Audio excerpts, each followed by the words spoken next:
Tonight, a passenger jet has crashed in Europe. Nearly 150 people are presumed dead. We have the latest details at the top of our broadcast. And later, Singapore says goodbye to its first prime minister. As his son takes over, the nation prepares for future prosperity. That after our top stories. Plus, our MCTV News interview series continues. This time, we take a break from the staff and focus on the students. Two share their stories tonight.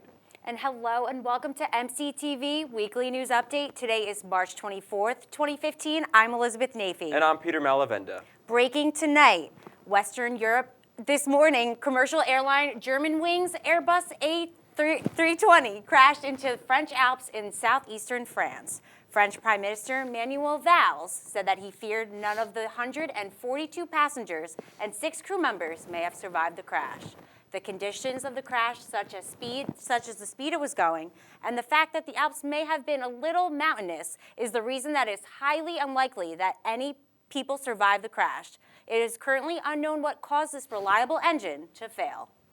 U.S. and Afghanistan relations are warming up. Afghan President Ashraf Ghani has been trying to improve relations between the U.S. and Afghanistan since he took over as president.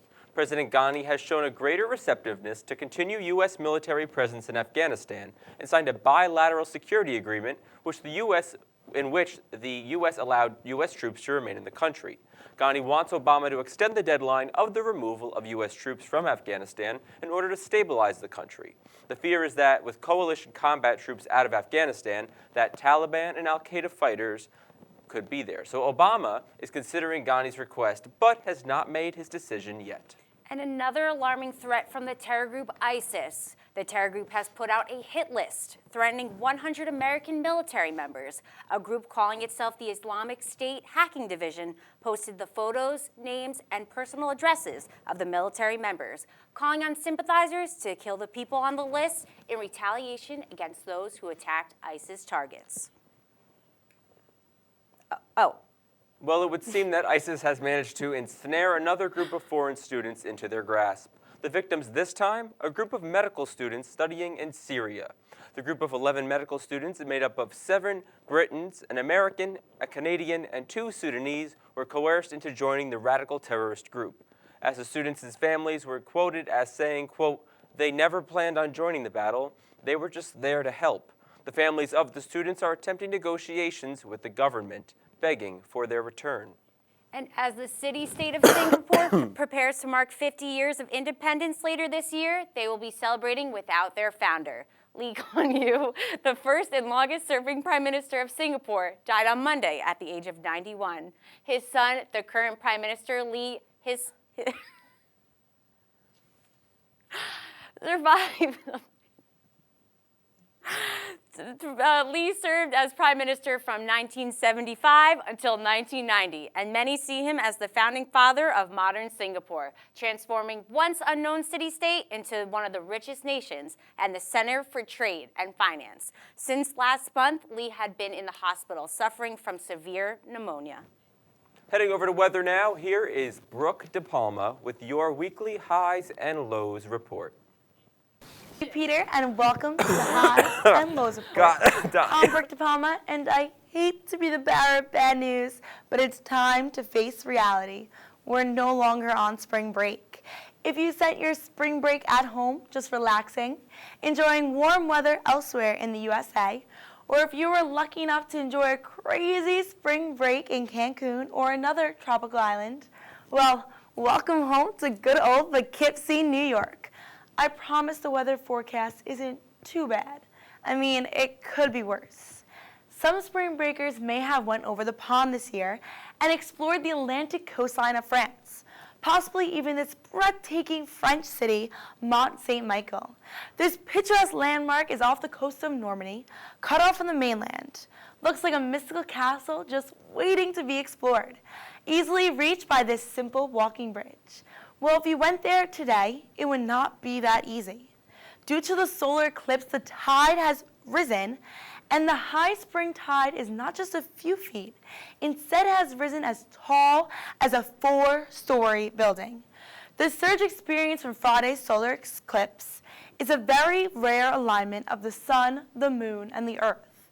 This has not occurred since March 10th, 1997, and will not occur again until 2033. Hundreds of thousands of people have gathered at this spot to experience this once-in-a-lifetime phenomenon.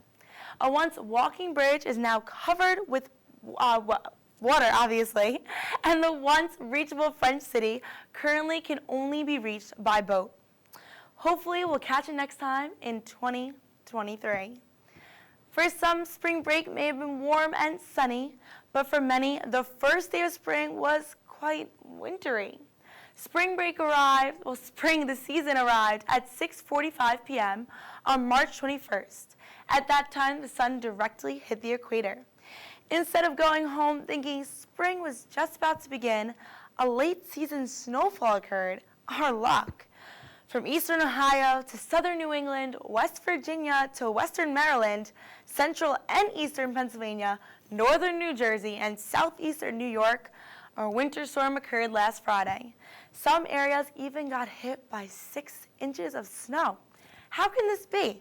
Talk about a terrible first day of spring. But by Saturday evening, the second day of spring, things began to warm up, moving on along to this warmer week. Today, there was a high of 43 and a low of 21 degrees, which is just slightly above the average high and low of 51 and 28. Though the temperature may not be 80 degrees like the record high in 2012, I sure am glad that it's not 15 degrees like the record low that is, in 1959. Those cold, bitter 8 a.m. walks are in the past, and spring fever is here. Due to daylight savings time, this might have been a motivation to wake up for 8 a.m. a little bit early and catch the sunrise at 6:53 a.m. This day also might have seemed a little bit brighter and a little bit happier because the sun did not set until 7:12 p.m. Tonight's weather is a little bit on the colder side, so be sure to bundle up with a low of 22 degrees.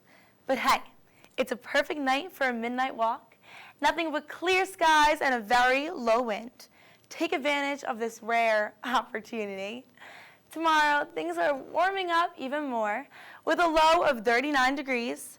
Who would ever thought that I'd be pretty excited for 39-degree temperature? There's only a 30% chance of rain later on in the evening, though. The winds are just a little bit more at 10 miles per hour. Not the best weather, but hey, this does mean one day closer to Marist Beach. Let's take a look at this week's weather. In the middle of the week, things are going to get a little bit rainy, but on Thursday, we are going to reach a high of 61 degrees. Don't let a little bit of rain ruin your day. And after every large rainstorm, the sun always comes out. Look forward to a sunny weekend, only partly cloudy each day, reaching a higher and higher temperature. If this trend continues, just wait until next week's high and low report. Spring fever is in the air, and Marist Beach is just around the corner. I'm Murtha, and that was your highs and lows report. Back to you, Liz. Less than a week ago, Starbucks baristas were writing, quote, race together on cups to raise a national conversation about race. This week, the campaign continues, but the writing on your coffee cups will not. On Sunday, CEO Howard Schultz announced that the coffee chain planned to end the portion of the campaign on March 22nd, noting that the cup writing was, quote, just the catalyst for a much broader and longer-term conversation about racial inequality and diversity. The response to the Race Together campaign has been mixed with both supportive and negative remarks across social media. Actress Jessica Lange of the hit TV series American Horror Story has confirmed that she will not be returning to the show for the upcoming 5th season. Lange did not mention any specific reasons for leaving when she appeared in a panel at Malavenda, yet she did say that the most recent season, Freak Show, was the most special to her of all the seasons she's been a part of. Lange said, quote, we've had a great run. I have absolutely loved doing these 4 characters, and in all the madness, I love the writers, actors, the whole insanity of it, everything. Celebrities such as Lady Gaga and Matt Bomer have been confirmed as series regulars for the next season Hotel, and hopefully they can live up to the high expectations Lange and others have set for the show. A pregnant woman who answered a Craigslist ad for baby clothes was brutally attacked at her home, at the lady's home. Her fetus was cut and removed from her body. 26-year-old Michelle Wilkins arrived at the home of 34-year-old Dinell Lane, a former nurse assistant who stabbed her in the stomach and proceeded to try to remove her fetus. Wilkins was able to dial 911 and contact police officers who responded to the scene. Wilkins is currently in the hospital and is in stable condition, but her unborn baby passed away. Her attacker is being held on $2 million bail, and the murder charges will be contingent upon if the fetus would have been able to live outside the mother's body. Well, researchers have found that a new experimental drug could actually slow memory loss. In a first trial of over 100 patients, scientists found a decline in brain plaque, which is a potential cause of Alzheimer's. Offering no serious side effects, the drug, developed by Biogen and called aducanumab, is expected to benefit patients early within the stages of Alzheimer's, and with higher dosages will come better chances at slowed rate in mental decline. So this is really exciting that medicine, always advancing, always coming out with new things that we can slow the rate of a disease that plagues so many people. And the advancement of technology is just, it's amazing. And what has progressed in the past 10 years is amazing. It's incredible. It is incredible. And like I said, a lot of families suffer from, their elders have Alzheimer's, and that's hard to deal with, and that can have a lot of other expenses too. So I'm glad we're coming up with this. Let's just hope it keeps on moving. Yes. Right? And coming up after the break, a very special interview. That's right. I sat down with a Marist student looking to share her story about being transgender. We've got a bit of that just ahead, so stay tuned.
Evening, everybody. Today we are here with Casey Jane Palumbo.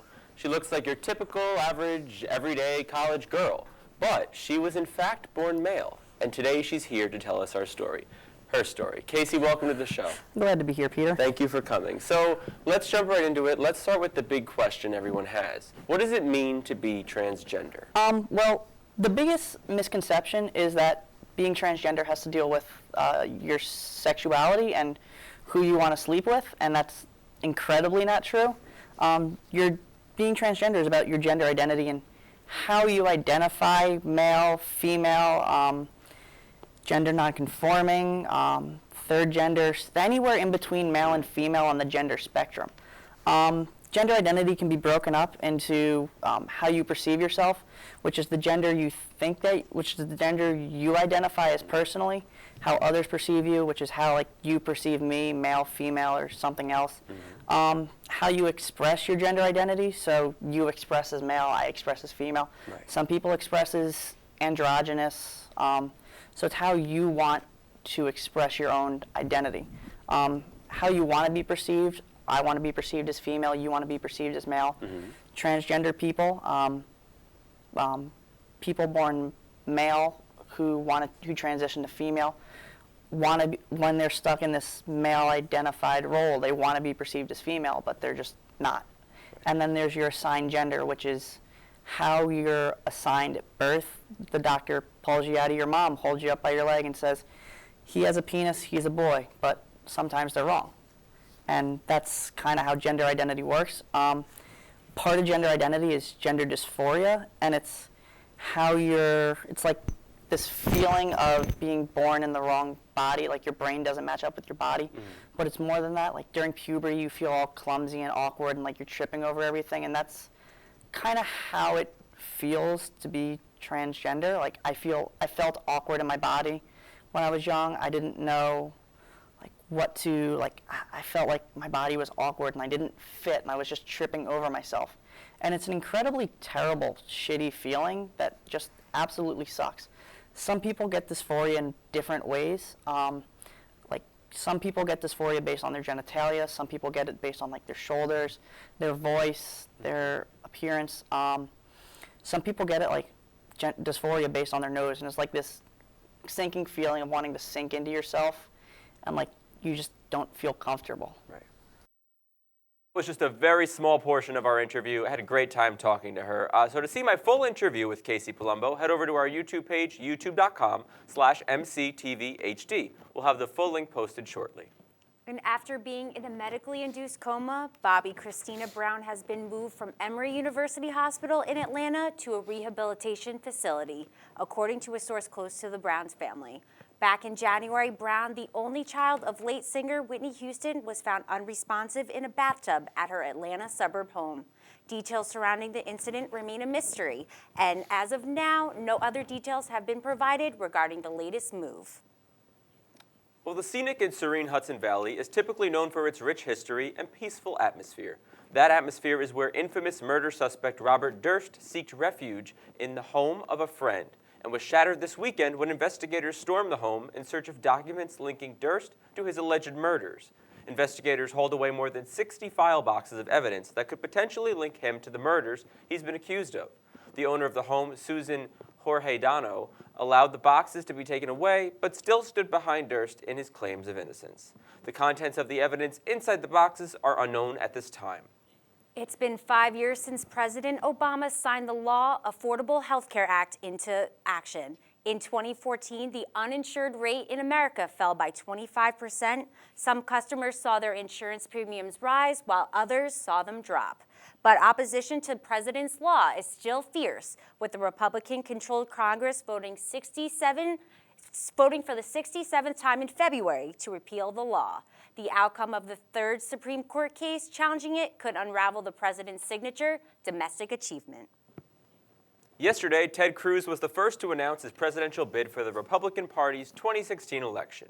During a speech at Liberty University, he said, quote, "It is a time for liberty. It is a time to reclaim the Constitution of the United States." He spoke largely toward a more conservative America, discussing marriage and repealing the Affordable Care Act.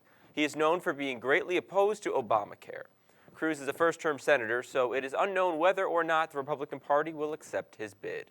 And speaking of those running for president, election season is upon us here at Marist College. Sophomore Timos Pietris is running for student body president alongside Summer Burlier. We sat down yesterday to discuss why he's running. Check it out. Hey everybody, we are here with Timo Pietris, the man of the hour, running for student body president with Summer Burlier. Yes. Burlier, right? Something French. Something French? Something French. I got nothing. Summer Burlier. Summer Burlier. Let's just You want to butcher go all Jersey, right? Jersey We can completely. do that. But we are here with you today. And thank you for having me, first off. I'm so excited to have you here. This is so great. So let's get right into it. Why did you enter student government? Well, I entered student government. I first tried in the beginning of my freshman year to run for class president, which didn't end up working out, but we don't talk about that.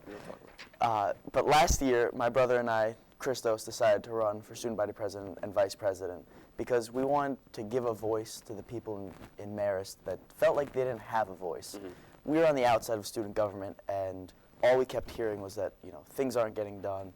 No one feels like student government cares about what's going on with the students. So we decided when we heard about the elections freezing, we were like, well, this is our chance. It's a sign. It has to happen. So I'm in it, and I'm still in it because I want to be here for the students. I want to give them that voice. I want them to speak through me so that Marist can work for them. So it's a lot of work doing that all by yourself. Yeah. But you're not doing it by yourself. No, I'm not. You have your running mate, Summer. And tell me about her and why you picked her. Well, I mean, who doesn't love summer? I love especially summer. with the weather outside. But The seriously, season and the person. season is great, and so is the person. The person's arguably better. But seriously, summer, we weren't always very close. We had spoken to each other on a few occasions, and we had known each other's work. And actually, when I first got to Marist and first started getting interested in student government, I was told that, you should talk to Summer. Summer's kind of a big deal in student government. And so we sat down and spoke about the possibility of her running with me for student body president and executive vice president. And I was shocked at how quickly we clicked. It was like we had known each other for years. I walked away from the conversation. It was kind of almost strange how well we got along. And we align on all our views. We both are in it to help people. She's given 3 years of her time to student government and bettering people's lives. So there's no better person in my mind to pick. Very serious. Let's do something fun. Okay. Let's do some fun. I like the fun with you. We Peter. like the fun? All right. Fun is good. We're just going to do some lightning round questions. Ready? Okay. Favorite superhero? Batman. Batman. Batman, for reasons you can't tell anyone. For reasons I won't tell anybody, but I know why Timo likes Batman. Killer idea. Next. Favorite language? I mean, Greek is great, obviously, you know, we're awesome. So awesome. I would really love to learn Mandarin, though. Mandarin. Yeah. I mean, I'm a business major, so like, everyone's like, oh, you gotta learn Mandarin. I also speak a little bit of Spanish, but not too much. I like this Pietrus Bollier. It's a very regal name for a Thank very you. regal candidacy, and I wish you both the absolute best. Thank you so much, Peter, and you're always a great help. Please, please. Timo, thank you so much for coming Peter, in. thank you so much for having me. Always a pleasure. Oh, with you? With you, always great. And of course, you can catch the rest of my chat with Timos on our YouTube page as well. A man accused of killing someone during an argument about the military is on trial in Montana. And today, the first police officer at the murder scene took the stand. Investigators say Will Earl Cunningham and Nathan Horn were drinking and arguing over which military branch, the Army or Marines, is better. Police say the fight turned violent and Cunningham slit Horn's throat. A test revealed Cunningham had a blood alcohol level of 0.217. The trial is set to resume today. Crazy. Well, Nintendo has announced that it will soon be making games for iOS and Android mobile platforms. The gaming giant is partnering with Japanese mobile gaming company Dina to develop new versions of many classic Nintendo titles. The games, which will likely include Mario and Zelda, among others, will be rebuilt for the new platforms. Release dates have not yet been announced. From games on the small screen to stunts on the big screen, it's time to get a check on what's hot in Hollywood. Here's what Andrew Auger with this week's entertainment. Hey everyone, this is This Week in Entertainment. Let's talk a little bit about Empire, the Terrence Howard, Taraji P. Henson-led musical drama that just wrapped its first season on Fox. The freshman series is notable for several reasons: its A-list stars front and behind the camera, its unprecedented ratings climb, and so on. It's a show worth watching, if only for its Jerry Springer on steroids attitude towards its plotting. This is a show for those people who love to ooh and ah in the studio audiences of a sitcom, for that one guy who's laughing and awing louder than everyone else. Personally, I wouldn't have it any other way, so I suggest you stream Empire's first season wherever it's available, and then subsequently bookmark every song on Spotify. Hey, something had to fill the void of the Frozen soundtrack finally getting old. Speaking of streaming television shows, much has been documented about Yahoo TV bringing NBC's critically acclaimed comedy Community back from the dead, and that promise was finally fulfilled last Tuesday as the first 2 episodes of the show's 6th season premiered online. The implications from this deal are obviously huge, as Yahoo is their first real get on the online TV streaming game, which is good because Yahoo is fairly useless otherwise. If I had to choose a search engine, I would choose Google, Bing, even Ask Jeeves before Yahoo. Hold on. I'm being told that Ask Jeeves is no longer a thing. I guess we ran out of questions for him. Here's a question. Have you been watching The Unbreakable Kimmy Schmidt? Well, if the answer is no, that's your loss. For those of you who have no idea what I'm talking about, Netflix's new series from the minds behind 30 Rock starred Ellie Kemper as a victim of a religious cult who is freed from capture and unleashed on the world. It's a dark premise played for laughs, and it works amazingly well. All 13 episodes of the first season are now streaming on Netflix. If you're not feeling like laying in bed like an antisocial sloth all weekend, i.e. nothing wrong with that, the Divergent series Insurgent is currently the top film at the box office, taking in $52 million on its opening weekend. Disney's live-action Cinderella was second with $35 million in its second weekend, while Liam Neeson thriller Run All Night was a distant third with just $5 million. Opening this weekend is Kevin Hart, Will Ferrell comedy Get Hard and DreamWorks animation sci-fi comedy Home. That'll do it for entertainment this week. I'm Andrew Auger. That's all I have to say. This week on my show, The Middle Seats, we review Insurgent and do some other stuff. That's every week, unless I win the lottery and leave this small town behind, only on MCTV. Back to you guys. In Boston, an abominable snowman known as the Boston Yeti has become popular by raising money for the Massachusetts Society for Prevention of Cruelty to Animals. This craze started after the Yeti gained a large social media following last winter by running around Boston in a costume and helping stranded drivers. The proceeds from this Yeti's newest escapades will benefit the MSPCA's Angel Animal Medical Center in Boston. When he was asked about this venture by the Associated Press, the Yeti said, quote, "I can think of no better way to spin one of the popularity than for the benefit of animals in need." The Yeti swag, he's selling such stickers, bookmarks, and buttons, available now at the link below.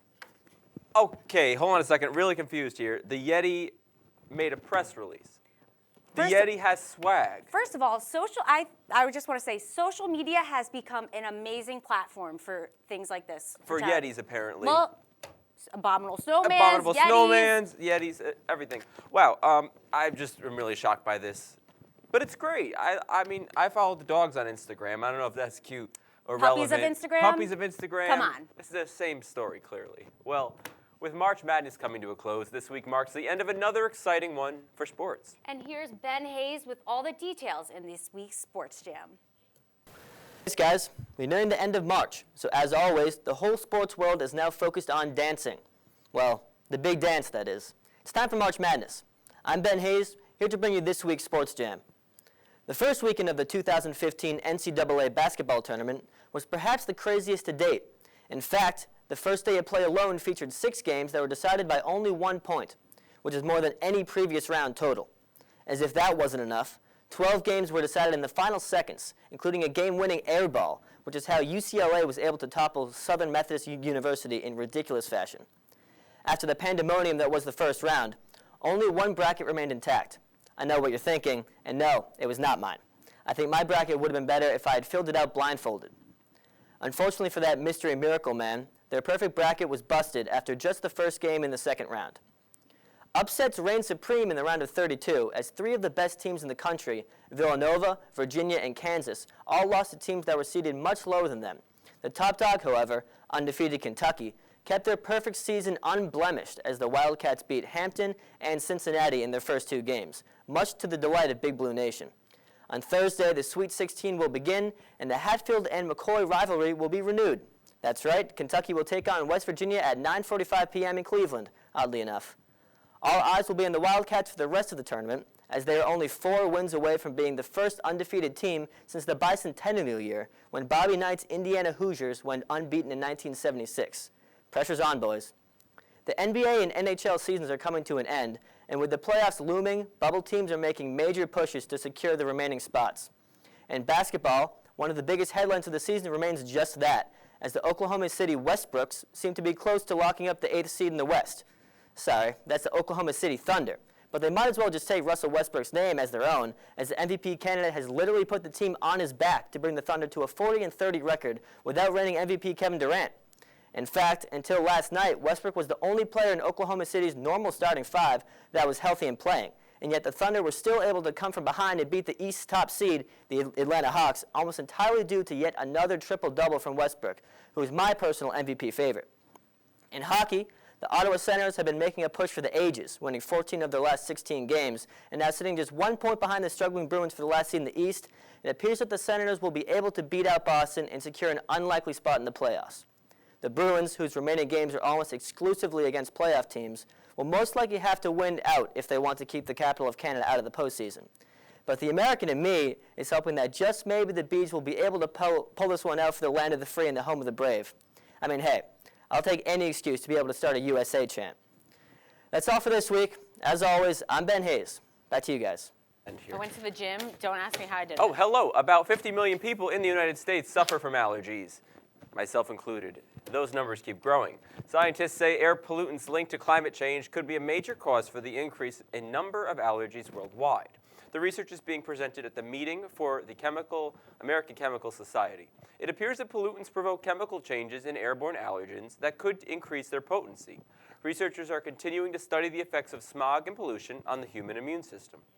The age-old advice when giving CPR is to not stop giving it until some signs of life are shown. This advice helped save the life of a little boy in Pennsylvania, released from the hospital on Sunday. Released from the hospital on Sunday. Little Gardell Martin had been pulled out of a freezing lake on a frigid March afternoon after almost drowning in the cold water. After paramedics arrived, they proceeded to perform a medical miracle. On the way to the hospital, Gardell Martin was administered CPR for 101 minutes straight until he woke up. He shows no signs of lingering effects and is perfectly healthy. This little boy is one big medical miracle. And you know what, Peter? I wish I learned how to do CPR. I wish I learned how to do it too. Stories like this make you want to learn it. You know, God forbid you're ever in a situation where someone needs CPR and you don't know how to provide it. Thank God this boy is safe. He truly is a medical miracle. 101 minutes, oh my God. And I totally agree with that. You totally agree with that? I agree with that. There's nothing to not agree with. But everyone, PSA, go out there and learn CPR. I should do it myself. Peter and I are going to do it after the show. Apparently we're doing CPR after the show, folks. And that is all the news that's new tonight. Be sure to check us out on YouTube and Instagram. I'm Peter Malavenda. And I'm Elizabeth Naifeh. Don't forget to catch our special April Fool's show next week. Good night.